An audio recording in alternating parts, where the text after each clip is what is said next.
Welcome to the Page and Stage podcast, where we explore the art and craft of writing and performance. I'm your host, Jason Cannon. My guest today is actor, improviser, executive coach, Brenny Campbell. She's also one of the kindest and most generous dang artists you ever will meet. Brenny has performed in New York City and in regional theaters across the country, including Florida Studio Theater, Capitol Repertory Theater, Arkansas Rep, and Lake George Dinner Theater, among many others.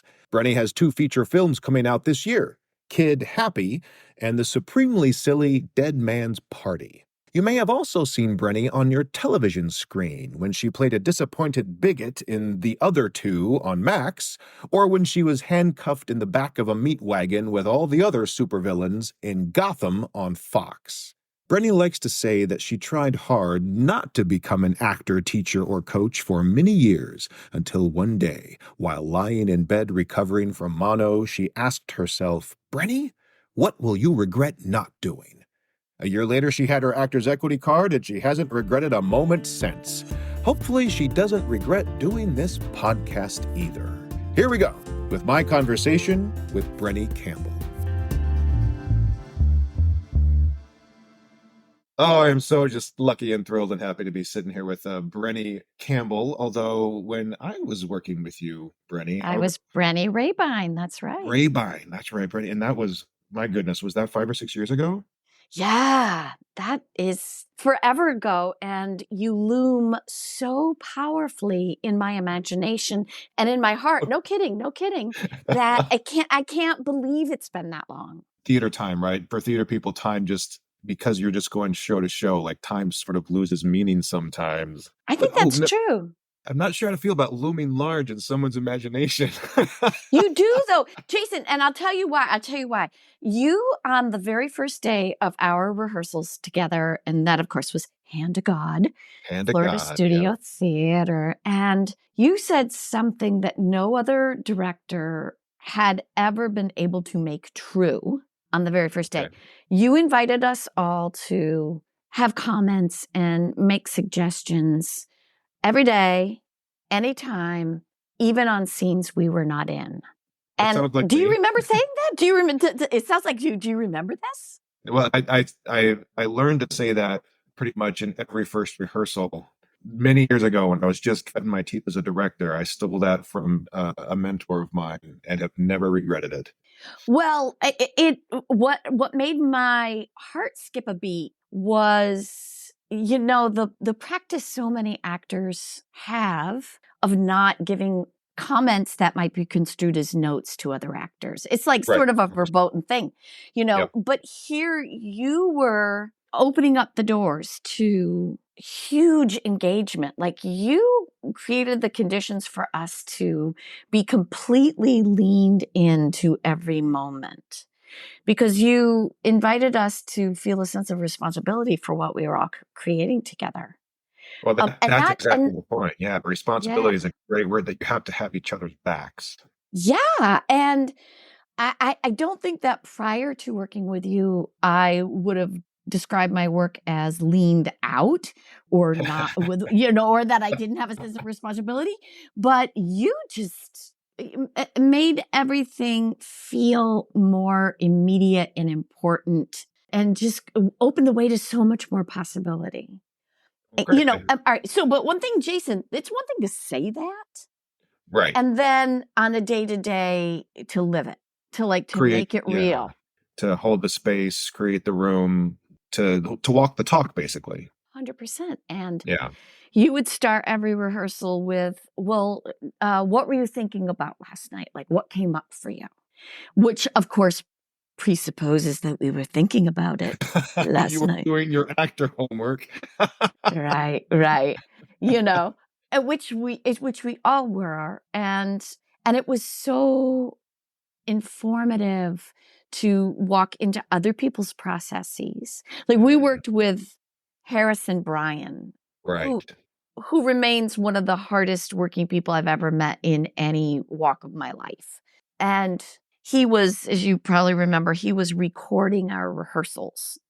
Yeah. And he was reviewing them. He was doing that I mean, he was the one who had to do the puppet, right? So he was playing Right. like multiple characters and having to channel change in his brain on a drop of a dime. And there's the technical aspect of puppetry and then the artistic aspect. And yeah, he was recording those so that he could actually, do both at some point. Yeah.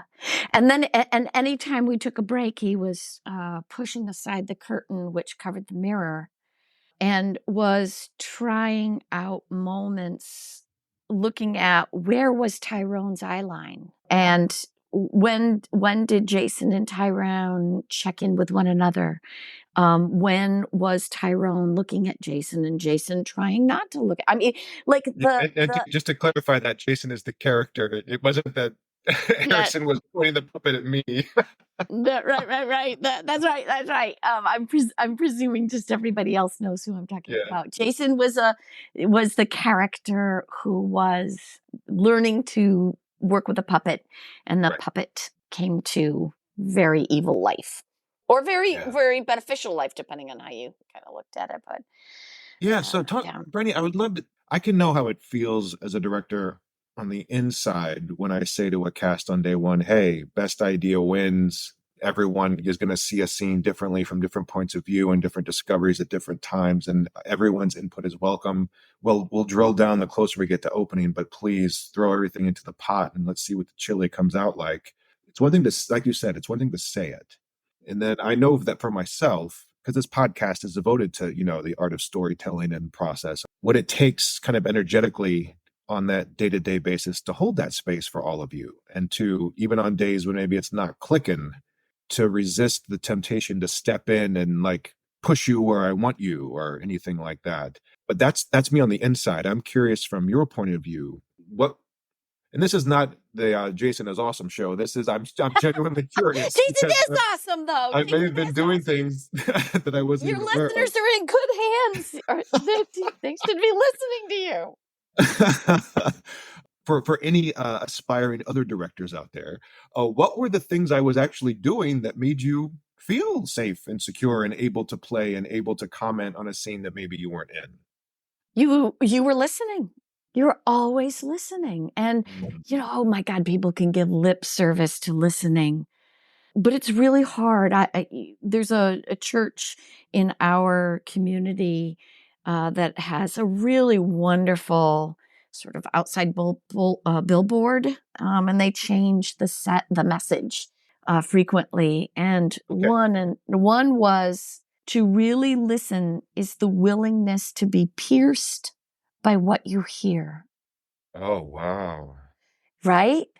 Wow. And if we want to use other, maybe more comfortable language to help people get closer to that, the willingness to be changed by what you hear. And so you were so open with your eyes and your ears and your heart all the time, and would ask questions. And if the slightest little, I think I have something, that you would notice that in us and draw it out. And then we would get to play. Get And to play. we really cracked each other up. You're onto something when people are really laughing in the room and responding. And, you never made the work feel fragile. It was Yeah, always, the word I use for that is precious. Yeah, yeah, I not almost not used precious. precious. Yeah, Yeah, I almost used the word precious. It wasn't fragile. It yeah. was really, really full bodied, embodied. And I've got to you give wanted a it. big old. Oh yeah, oh yeah. I have to give a shout out to Bill Whitaker, who was a director I got to work with in St. Louis. Who I was in a play that he was directing, but there was a scene where I wasn't in it, so I was sitting to the side and I was watching him, and he was listening with his entire body. He was Mm. perched on the edge of his chair. His fingers were flicking. His head was moving around like a bird almost tracking something, or a dog who suddenly sees a squirrel. There was that level of, he was watching the actors so closely. And at Mm. one point, I didn't see it happen on stage because I was watching Bill, but Bill went, no, no, no, go, go. And I glanced over, and what had happened was the actor had started to make a physical choice. The actor had an impulse to do something, But then whatever that little, gremlin inside our brain, our self-censoring, artistic self-judgment thing is, whatever that is, had shut the impulse down. And Bill had clocked it and immediately gave the actor permission and said, no, Mm. whatever that was, I don't even know what it is. But whatever that was, go explore it, try it Mm. on.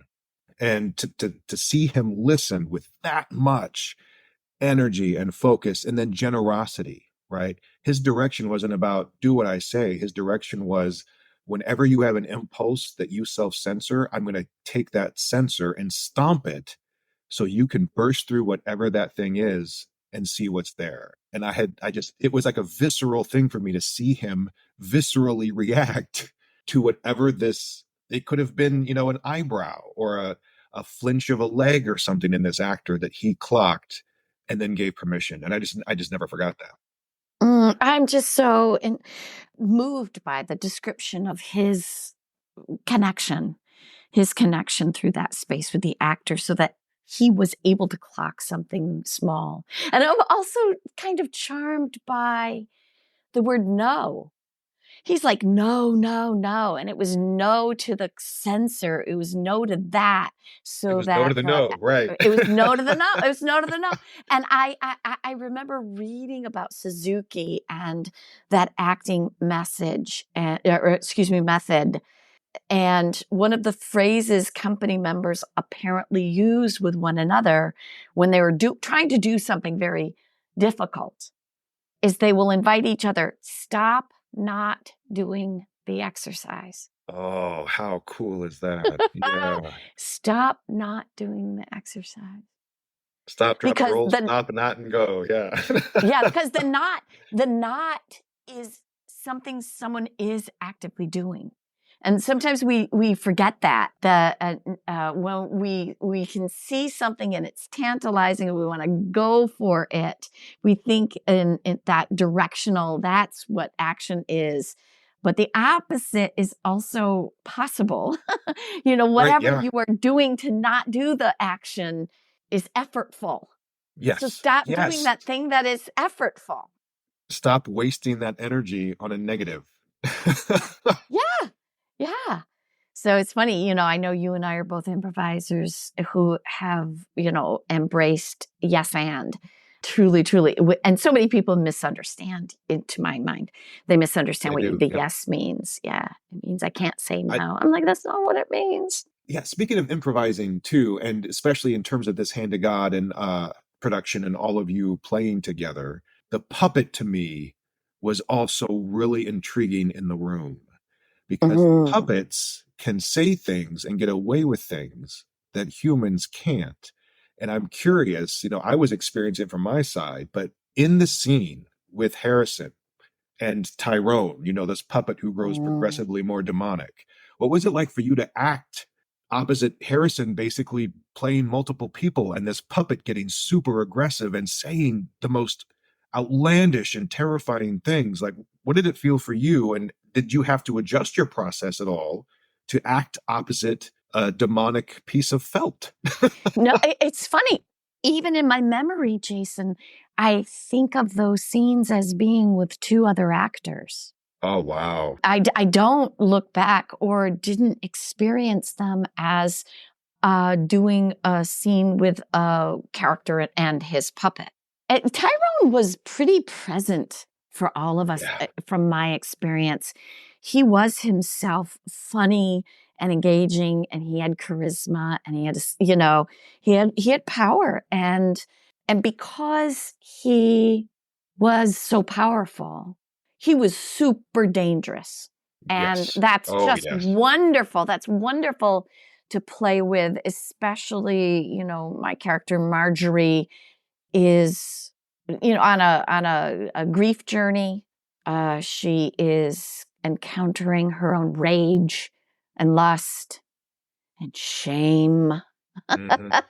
Yeah. And Tyrone sort of grew more powerful around those elements in the world. He was I was going to say shame eater, but not in the sense that he diminished those things, but rather, you are what you eat. He was, give me your darkness, give me the things you would like not to be true, because I'm gonna really make you encounter them. Yeah. I'm gonna. Yeah. Have you gotten to play the part again since our production?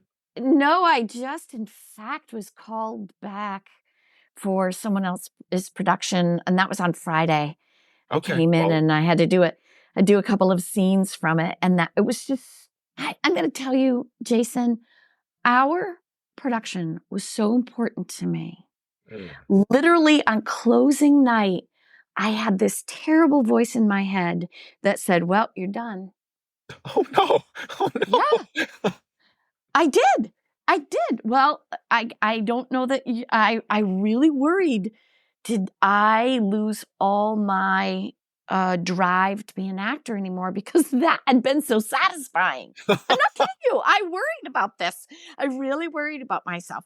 And then, of course, the pandemic hit and nobody was working for a while. And it's been Right. long enough. It's been long enough that I feel like I could give new life to Marjorie in a different production and not have my heart broken. Do you know? I understand what you mean. I've only gotten to play the same role in different productions a couple times, but I know exactly that feeling you're talking about, where you can't bring the past along with you. So if it's too fresh, it would almost feel like you're cheating on yourself. Yes. But it'll be interesting to see, do they cast me in this role? I Right. felt it went really well. It was fun to do. I felt my imagination, of course, was very specific because I played those scenes. I played those Yeah. scenes and they were the Timothy scenes, by the Oh, way. yeah. So, Yeah. Yeah. people who don't remember the play or maybe didn't see it, these are scenes where Marjorie at first encounters this young thug of a kid, this young pain in her bottom who she has to keep disciplining at every puppet rehearsal in the basement of the church. He's just and she, it starts with the "Do you hate me, Timothy?" So Yeah. there was that scene. Fast forward to the scene where Timothy walks in and Marjorie is breaking stuff. And Right. he's like, and he says to her in the scene, "I will break things for you." One of the most romantic lines. Yeah, it's so funny, but the playwright writes down after that that Marjorie is stupid and hair triggered. Oh Oh, gosh. you gotta love good stage directions. Oh my goodness. Stupid and hair triggered. So that it was, whether or not they cast Brenny Campbell in that role, I got to play those scenes again and it was really Yeah. fun. Well, I'll speak for all the listeners out there. We are rooting for you. Thanks. um, After going to an audition, I always say this or something better. Oh, that's a great mantra. Oh my goodness. Any actors out there? Because what a tough job, right? I mean, you get one yes per 85 no's, but what a great way to contextualize that. If not this, then something better. I love that. I was sitting next to a woman who was she actually went in to read for Marjorie first. And she was a little tense. She was sitting next to me, very, very wired and amped and up. And I came to realize it's because she had been waiting much longer. They were running behind, Oh, yeah. and she was kind of peaking a little bit and nervous, and it was clear that she and I were, coming in for the same role, even though we're very different women. Mm-hmm. And I just say it's a great role. Just go in and have fun and break a leg, And Yeah. she went in, I think, pretty joyful, and that. That's another man. You're just dropping the wisdom for the aspiring actors out there, Brenny. That's again such a helpful Yeah. point of view to root each other on and not be in that waiting room in a competitive mindset, but in an artistic, generous, joyful mindset. I mean, we're there to do a play, right? So Right. Yeah. Do you know, and she and I might get cast in something together down the road. Down the road. Absolutely. That's the other reality of it. Every audition is meaningful, but it's, oh, do you know Keith Johnstone's improv? He is one of the earliest improv gurus and thought leaders. And I remember his telling us, I took an intensive with him, and he talked about wanting to learn to draw better. And he got a big pad of big sketch pad that had 500 pages in it, and says, I'm going to draw 500 faces. And, inevitably when you draw 500 faces, number 144 actually was looking pretty good. That looks like my friend Jason Cannon. But you're going to draw 500 faces. So you're drawing 145, 146, and around 273, 274, 275, your faces just, what is going on with you? Like you can't draw anymore and nothing looks like, but you've told yourself you're going to draw 500 faces. And he said he got to the 500 faces and he went, oh, I'm going to draw 10,000 faces. Oh, wow. And the idea that I took from what he was sharing is it's all the process, and some improv scenes, some auditions, some sketches you're going to love, but what, are you going to stop?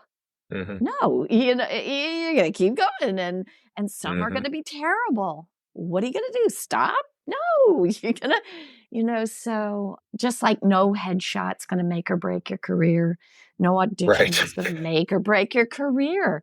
Right. So make friends with the people who are in the room with you, or at least hold them with high esteem and collegiality, and like this loving thought that one day we'll be cast in a show together. And I don't want you to remember me as the snooty little Right. negative energy that got in your head as you're Yeah. going into the room. I don't want to be remembered that way. Thank you. That is exactly what this podcast is for.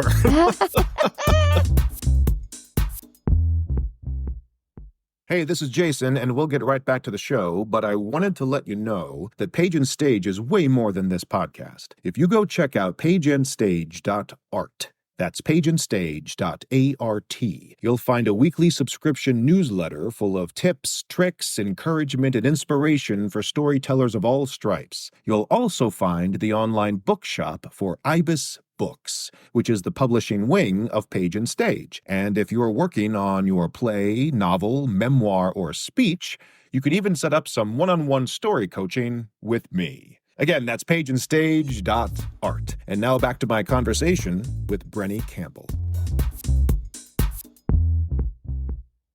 Before I move on to our next topic, you had mentioned that there was a moment in the Hand to God rehearsal room that I wasn't present for, that I had left the room for whatever. I mean, for some reason I was out of the room and you all were on a break, and you say you had some kind of a small epiphany or some kind of realization about leadership.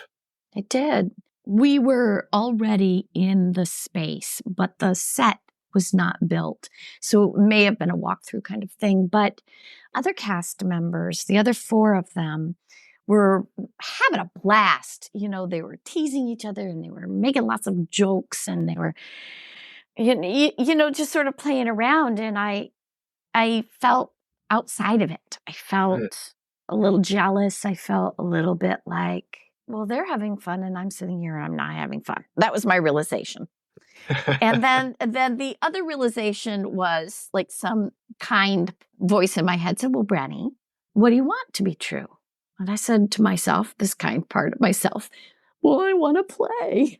I want to play. I want to be involved. And so that smart voice, or the kind voice in me said, well, what could you do to make that happen? And I was like, oh, yeah. And so I thought about some moments in the play that were perplexing me, and there were several that were perplexing me at that moment, and just called out, hey, Harrison and Drew, can you come up? There's that moment in Act 1 when, And they leapt onto the stage with me. Oh, And wow. I said, let's pick it up from here. And here's what I'm thinking about. And we played with it. And then we talked to each other. And then we played in a different way. And I was filled with joy. I was filled with joy. And the thing that I thought about was, could there have been a world in which I just wallowed in my own feeling left out? Yeah, I absolutely could have wallowed Yeah. and then and told stories about why I was left out and why am I different from them and how are Right. they better than me? And like I could have gone like headlong in the direction of my insecurities, but I kind of stepped up and took the reins a little bit, led my own experience, and invited other people to kind of play, and they were cool, and they did. So I tried to do that a little bit more. Like if I'm like I'm really grateful for what are the offers that are, and this is an improv term. What are the offers that I see in the room right now, Right. external and internal? Yeah. And then how do I want to, build creatively with what I'm seeing? Hmm. So that if I'm feeling like I want to be included, how do I create the conditions for my inclusion? Yeah. Build the world you want. Yeah. Yeah. So Bernie, you've mentioned improv a couple times. So for you, was it theater and actor first? Was it improv first? And then Yeah. follow-up question to that, how, because I know I can speak for myself, but improv and theater to me, I mean, the overlap and the way they can inform each other is so useful. But for you, I mean, you're already weaving improv language into the rehearsal room. So yeah, Mm. again, part one, was it theater first or improv first? And It then was, yeah. how do those live together for you now? Great. Theater first for sure, which made improv second, initially difficult for me. I remember being at Bay Area Theater Sports, taking an intensive with the astonishing teachers and leaders they have out there. Oh my gosh. Rebecca Stockley and William Hall were two of my teachers there.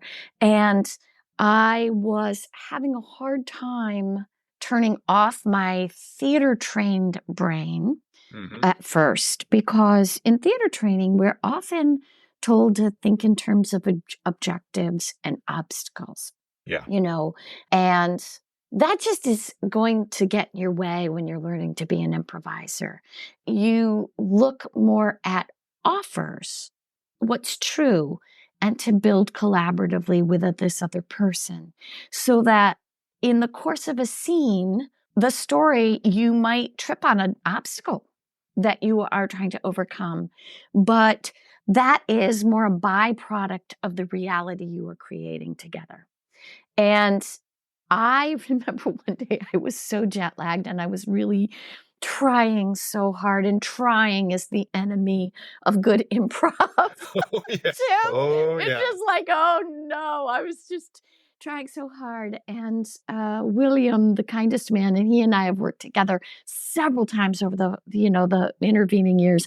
He was saying something to the class, kind of pointing out, oh, these rookie impulses that we have. But Jason, heard him saying, here's another mistake Brenny has made.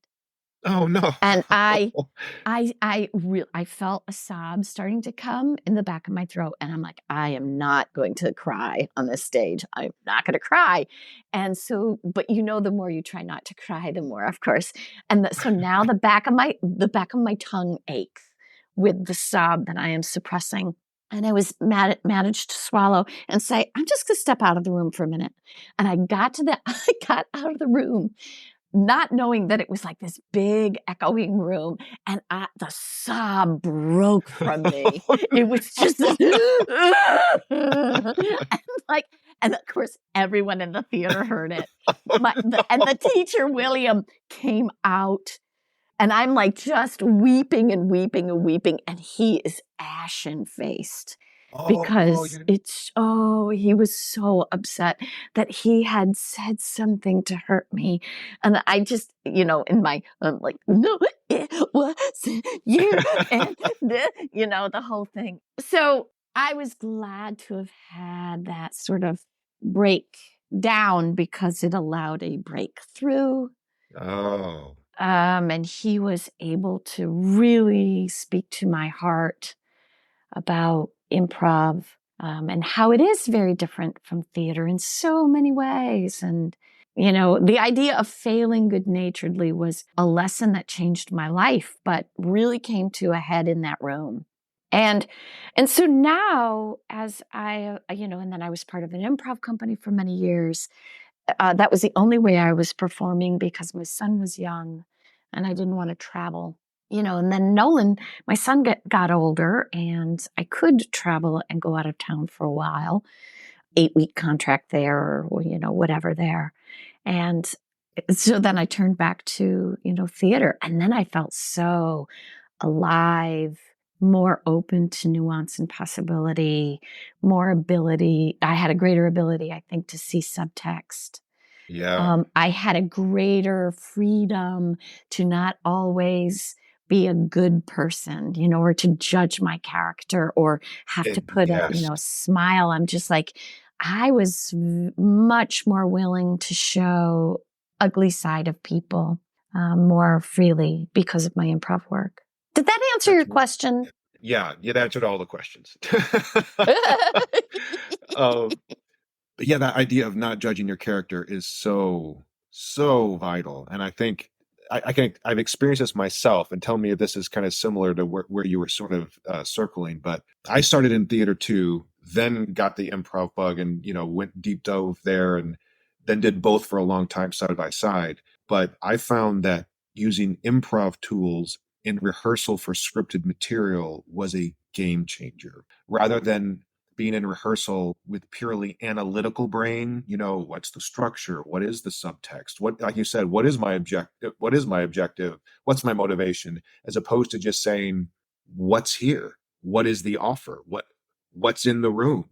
I love the classic improv question. If X is true, then what else is true?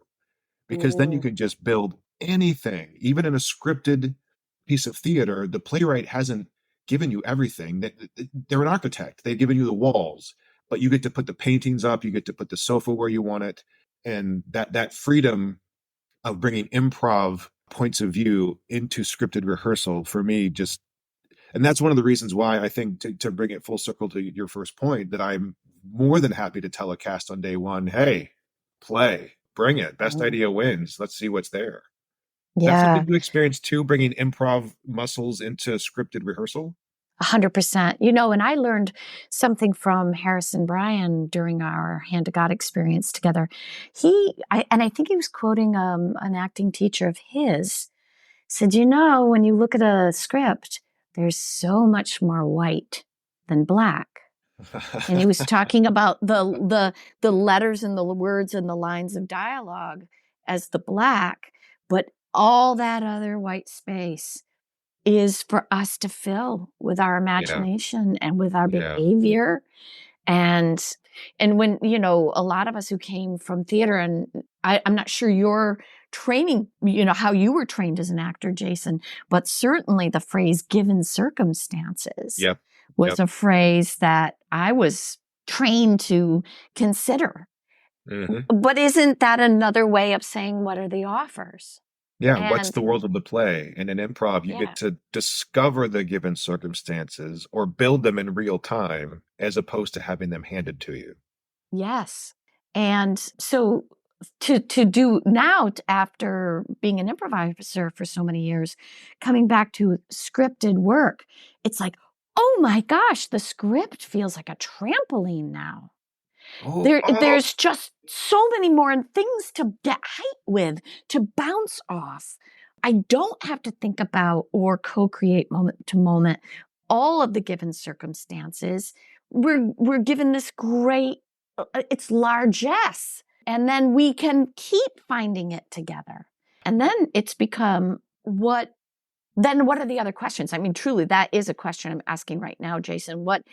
after you have had 3 days of rehearsal and you're looking at the same act and you've had 5 creative brains oh, what if, oh, and this, and now I'm feeling, or wait a minute, and all the possibility exists. Yeah. What do you as a director do? I mean, that's really a question to you. What, as the director, your job is then? At that point, my job as the director is to be kind of the sneaky curator editor in the background. It's working with nudges, right? Because again, I don't want to shut things down or that early in the process. I'm not interested in final decisions yet. If I'm seeing all of you popping and spinning like that, I can kind of know big picture the general area we want to go, but I'm gonna just nudge, and often the nudge will be with the power of the carrot as opposed to the stick. It'll be like very similar to Bill. It'll be like, "Ooh, Brenny, that thing you just did, keep going that way. Just see what happens." Mm. Right? With no expectation, no attachment to the outcome. If you're the trees, I can zoom back and be the forest, right? I can be the net that captures all the great ideas, and I'm just really quickly siphoning through and tossing out the ones that aren't ready yet, or the ones that Mm. don't belong in this production. But yeah, I try to do it also as sort of subtly and without you noticing as possible, because I don't want to get in the way of the momentum you all are building. Do you have the same sort of net-like ability when you're writing something? That is a little bit harder because again, it's when you're writing, it's yours. So it's a little tougher to kill your darlings. Mm-hmm. But it is definitely a muscle I exercise. And as I'm teaching writing now too, I can provide to the writing students certain nets. Like I always provide a list of what I call awful words, like just or very or really or seems, words that just get in the way of what you're actually trying to say. I'll push very hard on adverbs, just like we do. We don't want to play tone. Don't play anger, play you're betrayed. Don't play happy, play I've never been this turned on before, right? That you play the specific as opposed to the general. And in Mm. writing, that's what adverbs are.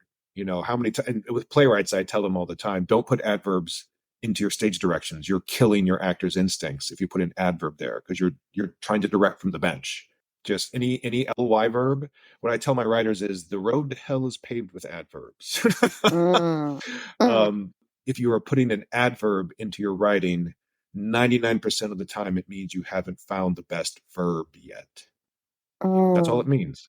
So even there, don't get disappointed that you put an adverb in there. Take the clue, take the offer, take the I don't have the right verb yet. So as a writer, you have to kind of do that to yourself. That's where test readers and beta readers and editors come in to help you out. But yeah, if you're the writer, you don't have that built-in directorial net until after you get a draft done. I love this. I love what you're saying. I do a lot of coaching in my work. I use my improv and my theater background with a couple of training and consulting companies, and I do instructional design and work with folks all over the world to help them improve their performance at work. And one of the ways that I try to be helpful is to think about the words that they are choosing. If we're, working on a big presentation they've got, and just is definitely one that you can hardly say the word just without shrugging. I know, just is the I worst. just think that we should allocate $6 It's billion. just, I just if we just, you should just, oh my gosh.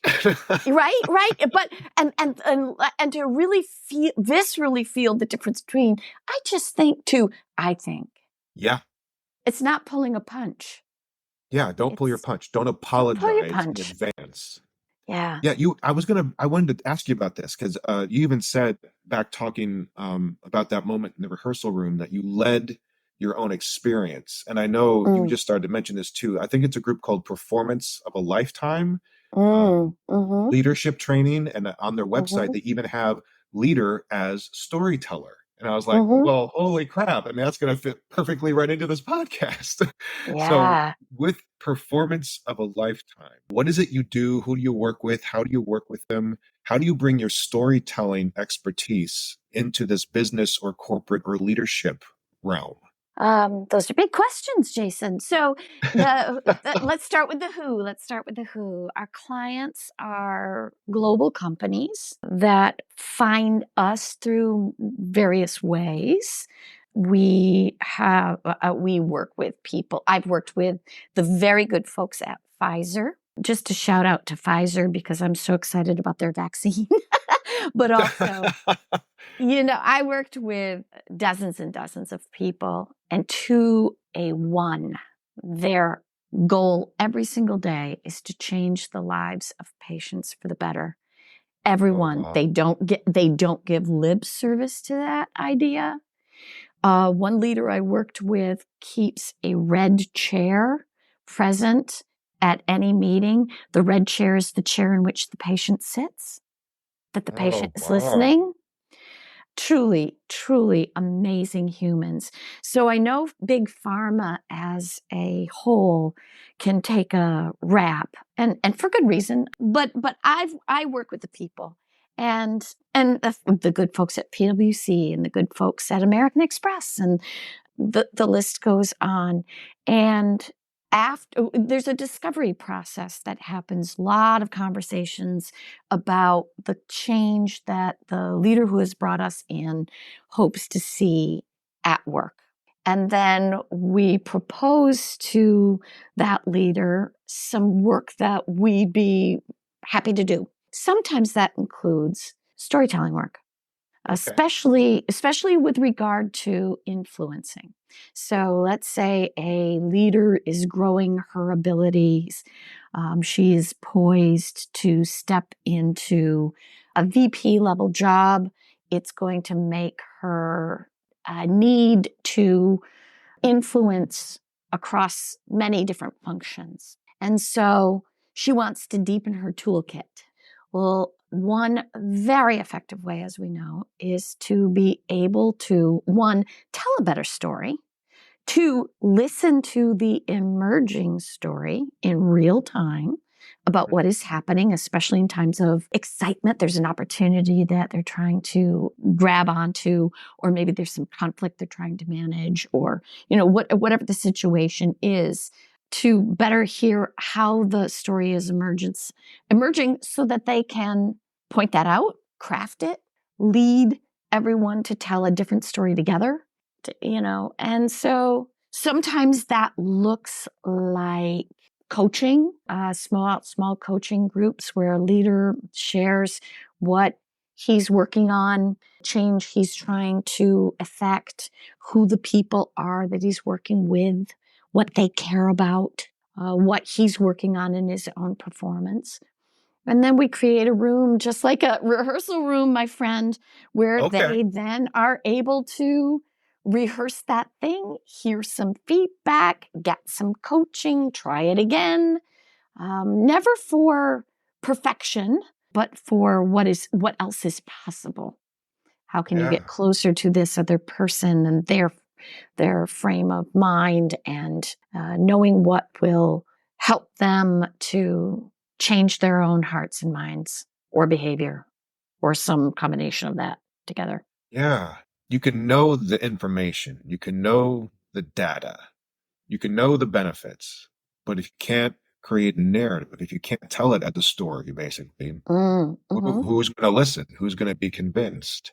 Right. I love that you use the word benefits, because when we've done sales training, for example, there's such a difference between a feature of something and a benefit. Oh, yeah. The word itself. Right. Absolutely. Yeah. Yeah. Yeah. Yep. So it's, during those pandemic times we just all lived through, I was deeply, deeply grateful again for the work that I do in the world when I'm not on stage. And I'm deeply, deeply excited that I can do more work on stage and screen now. Performance of a lifetime. They're incredible humans. They are incredible humans, and they demonstrate their love for the people that they collaborate with. And one of the ways they have always demonstrated love for me was letting me come and go, figuring out the role, letting the figuring out the role for Brenny. Hey, boss, I need 3 months off. Okay. Yeah. Yeah. Well, it does help that their brand is all about we are professional actors and improvisers. So we walk that talk, and we're not former actors and improvisers, at Performance of a Lifetime. We're living that life and bringing that to our clients. All right, Brenny, also at a Performance of a Lifetime and with this leadership training, when we were kind of chatting before we hopped on here, you mentioned something about one of the goals being to help them stand a head taller. And you connected that idea to a constructivist idea. And constructivist was a new one to me. And I'd love for you to unpack that, tie that together for us.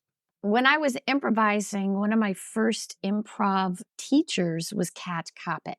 Kat Coppett literally wrote the first book on using improv in business. And she is a friend and mentor of mine. And I have, in fact, she is sending me out to California in June to do some coaching with a very big social media company that you definitely don't know the name of, which is one of her clients. And she and I were talking, and I don't even know why, about the psychologist, developmental psychologist, Lev Vygotsky. And I had studied him when I was studying to be a writer in grad school, because I tried very hard not to be an actor for many, many years. And stop putting energy into the knot, Brenny. I know, exactly. Stop not doing that. Stop not doing that. So, but Lev Vygotsky, he died so young. I wonder what his work really would have become. But he had the idea that children develop with more knowledgeable others, so that we construct development socially. And so that a kid who rides a bicycle has probably seen someone else ride a bicycle, maybe another kid ride a bicycle. And so that by performing as a bicycle rider, sitting on the seat, and I see you put you hold this, and your feet go around, and whoa. It's by performing as one that you develop into one.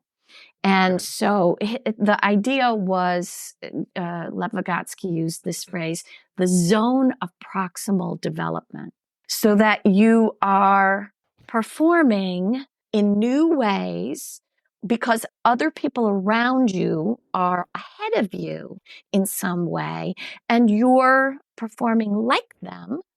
And then soon you develop, and you can do what they do. So he says that learning precedes development, which is mind-blowing if you think of the work of someone like Piaget, who described very discrete developmental stages, that a child was able to learn something when that child had developed into a stage, then that made the learning possible. And Lev Vygotsky says, I don't think that that's true. That we, look at a bunch of people together, and some people are a little better at something than others. And by performing like that other person, which is a head taller than I am now, I'm sort of stretching myself to be a head taller, I develop the ability to do what that other person can do. So, in all our work with Coppett or with Performance of a Lifetime, that's both two training and consulting organizations that create the conditions for people to perform before they know. Yeah. Go before you're ready. It's wild. Yeah. You go before you're ready. Yeah. I worked with an actor a few years ago, and I would get very frustrated with him in the room because he wanted to talk to the director at length about everything he wanted to try the next time. And he was how interesting. Well, how would you I have my own theory, but Jason, what would you think is going on with an actor who wants to describe all of the things they want to try? Well, they're trying to control. There's a fear factor there. The ego is still highly in play. So by pushing it off to the next time, it's the same as a fellow improviser saying no. It's exerting control. That's someone trying to control the emotions and the scene instead of giving themselves over to the scene. It's the same thing whenever I see an actor like approaching a really dangerous or dramatic moment and start to laugh. The laughter is Ooh. armor. The laughter is a piece of armor they're putting on. It's a shield. And as soon as I see them start to laugh, I'll say, "Nope, go jump off that cliff. Go." Very much like Bill Whitaker. So Ooh. that the laugh is the clue that they're getting uncomfortable, and Yeah, it's where like they're you tell. uncomfortable, yeah, where they're comfortable is where I want them to go. That's what the audience is paying their money to see. Don't stay Mm. comfortable. So if someone were to say that, I've had this happen with actors who want to overanalyze, I'll let them say maybe a sentence or two, and I'll say, "Great idea, go prove it, show me." Like I'll shut down the analytical portion and say, "Just get on your feet and try it. We're only going to prove it on our feet." Yeah. I so agree. You said fear and ego and control, and all of it comes down to me to fear, for sure. I want permission and the stamp of approval before I try something because I'm too afraid to look foolish or I'm too Yeah, afraid to be wrong. So it's like, to oh, fail. I'm so You bored with said that. earlier, yeah, you said earlier to fail good naturedly, to embrace Yeah. the failure. That rehearsal is basically an intentional batch of failing over and over and over again. That's the Mhm. point. That's right. We're going to do it wrong in a new way next time. Let's Exactly. try, We're going to find all the mistakes out.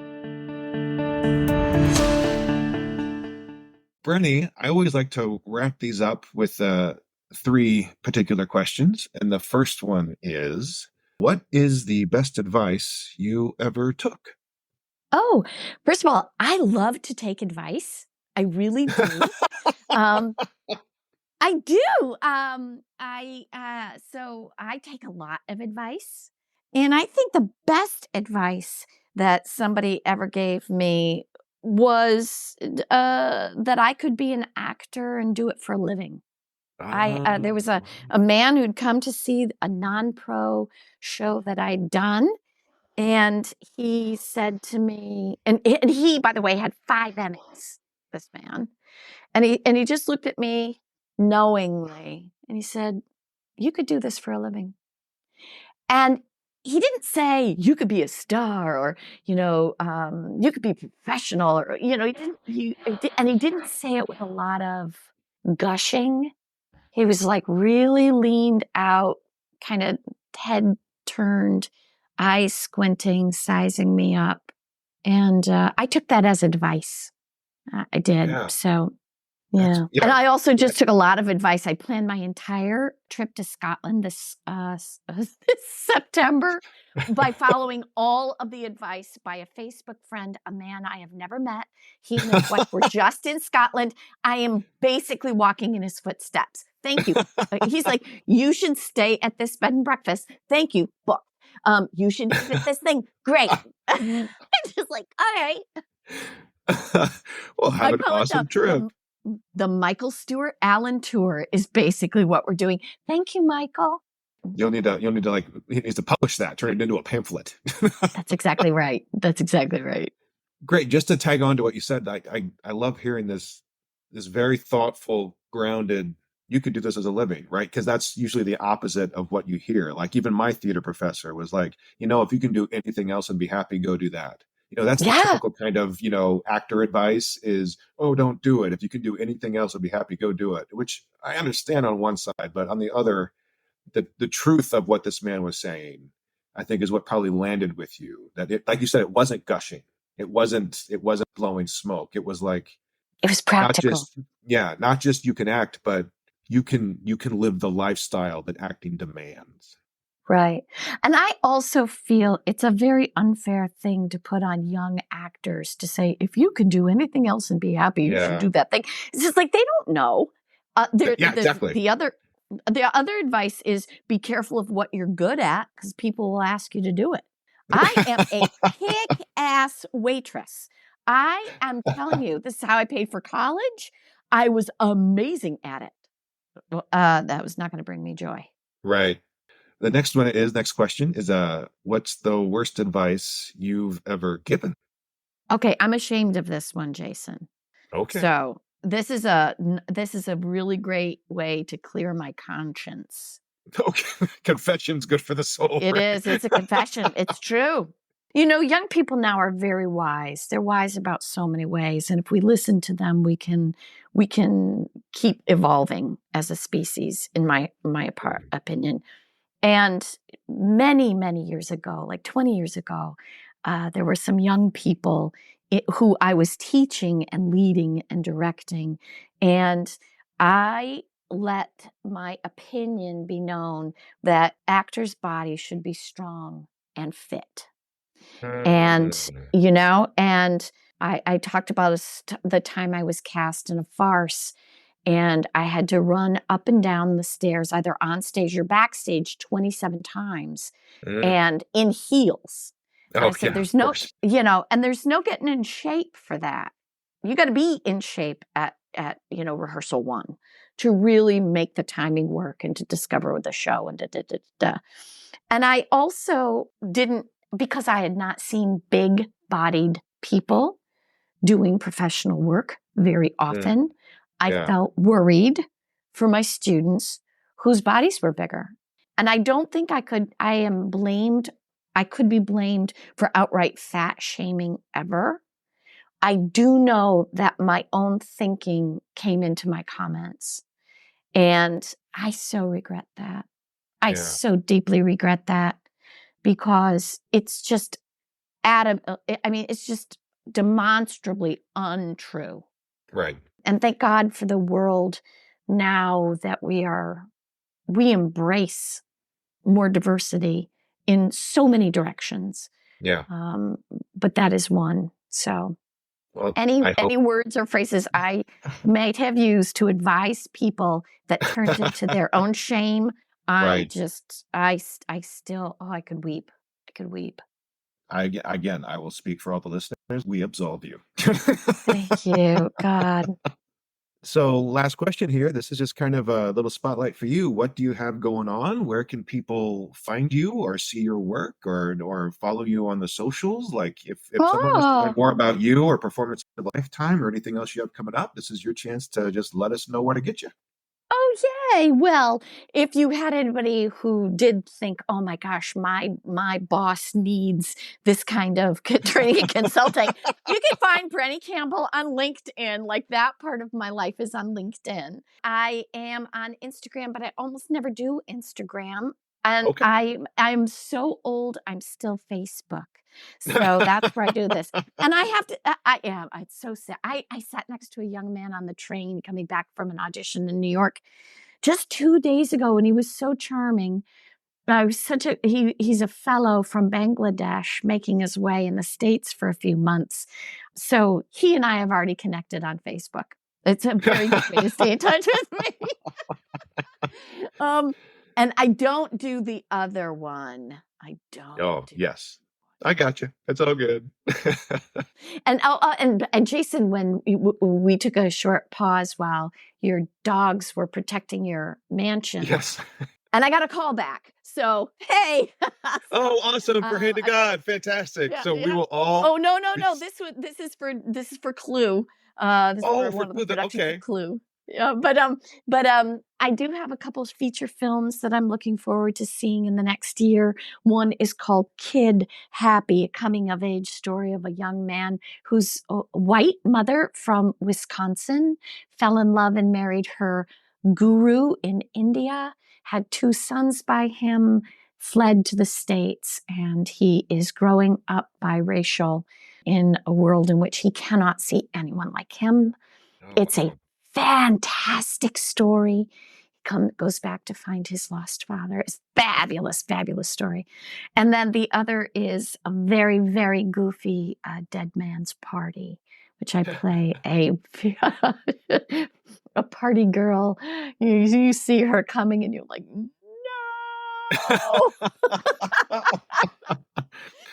so that was Kid Happy and Dead Man. What were they called again? Dead Man's Party. Dead Dead Man's Man's Party. Party. Add it to your Netflix queue, everybody. Oh, Brenny Campbell, what a delight. Thank you so much for taking the time today. And I will definitely look forward to whenever we get to work together in the rehearsal room again. Oh gosh, I long for that, Jason. Hey, Jason, what's going on with your show? Oh, goodness. Well, we're still in the first season of Page and Stage, and just having a blast figuring this thing out and talking to all kinds of wonderful people. And everyone out there, go check out pageandstage.art. That's A-R-T. And you can follow the newsletter, the podcast, the boot camps, coaching, all kinds of stuff there. And keep getting connected with awesome storytellers and artists like the one and only Brenny Campbell. Thanks, Jason.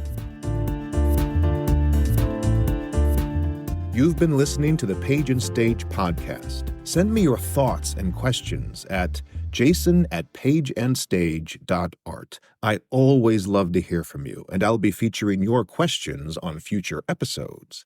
This podcast is built with Alitu. That's A-L-I-T-U, Alitu, the all-in-one online podcasting app created by Colin and his amazing team over at thepodcasthost.com. You can learn more about all my guests and access their websites, links, and upcoming projects in the episode summaries over at pageandstage.alitu.com or wherever you listen to your podcasts. Thank you for listening. And until next time, I'm Jason Cannon, and I cannot wait to hear your story.